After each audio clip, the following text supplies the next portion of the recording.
Salut à toutes et tous, c'est Yacine Scali et bienvenue dans La tête d'un CEO, le podcast qui vous inspire à entreprendre. Je vous propose tous les lundis une conversation authentique avec des entrepreneurs et des figures hyper inspirantes pour, je l'espère, vous permettre à votre tour de réaliser tous vos projets et impacter notre société positivement. N'hésitez pas à vous abonner au podcast et nous dire ce que vous en pensez en commentaire. Sans plus attendre, je vous souhaite un excellent épisode. Est-ce que tu as un conseil, après les 120 BA que tu as côtoyés, c'est quoi le conseil le plus sous-coté que toi, tu aurais aimé entendre et que tu adresserais aussi à des gens, je vais aller très précis, qui soient chez XHEC en plein master, on vous demande de monter un projet, il me semble, à ce moment-là. Donc des gens qui sont à la veille de devenir entrepreneurs, c'est quoi le conseil que tu aimerais leur adresser?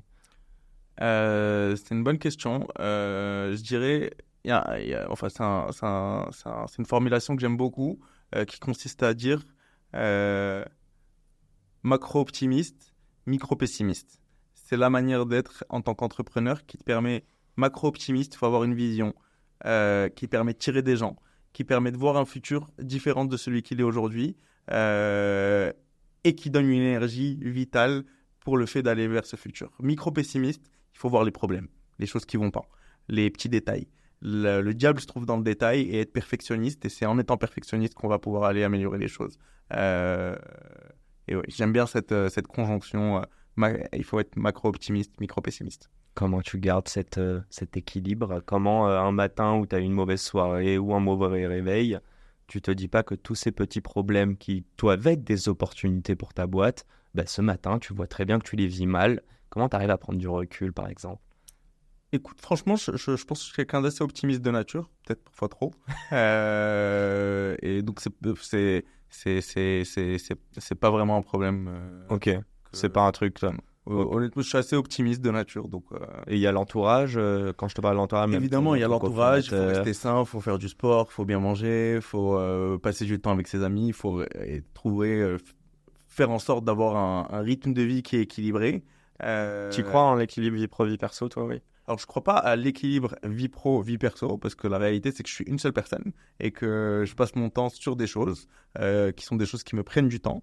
Donc, je ne crois pas à une distinction complète, mais je crois en effet à un équilibre des sujets sur lesquels on fait. Stimuler le corps, stimuler l'esprit, stimuler notre cerveau social. Sur une échelle de 1 à 10, à quel point tu es heureux au quotidien? Écoute, je dirais un petit 8,5. Un bon 8,5. Attends, on va enchaîner. Sur une échelle de 1 à 10, à quel point tu es riche au quotidien? Riche financièrement?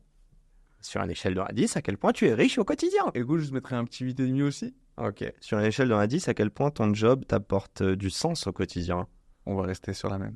8,5? Absolument. Ok. Et sur une échelle de 1 à 10, à quel point ton job te demande de l'effort ou est-il difficile au quotidien? On peut mettre 9. 9? Ouais. Et c'est ma dernière question promis. Si aujourd'hui tu n'étais pas CEO de Folk, mais je vais aller plus loin, si aujourd'hui tu n'étais pas entrepreneur, qu'est-ce que tu serais ou qu'est-ce que tu ferais? Très dur. Très dur parce que je ne me vois pas faire autre chose. Honnêtement, je ne me vois pas faire autre chose, mais je pense que je ferais du conseil. Ouais, en tout cas, je sais que si j'étais pas fondateur de Folk, CEO de Folk, je ferais... Pour un truc humain, tu dirais? Même dans le business, il faut que tu sois en train de parler à des humains, par exemple, ou tu pourrais être codeur, développeur? Non, je pourrais pas. Je pense que je serais pas le meilleur. Non, mais peut-être un métier de service, peut-être du conseil sur un sujet assez spécifique. Ça pourrait me plaire.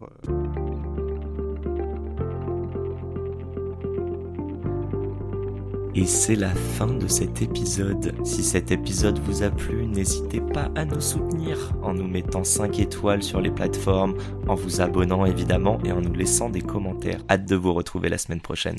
Ciao!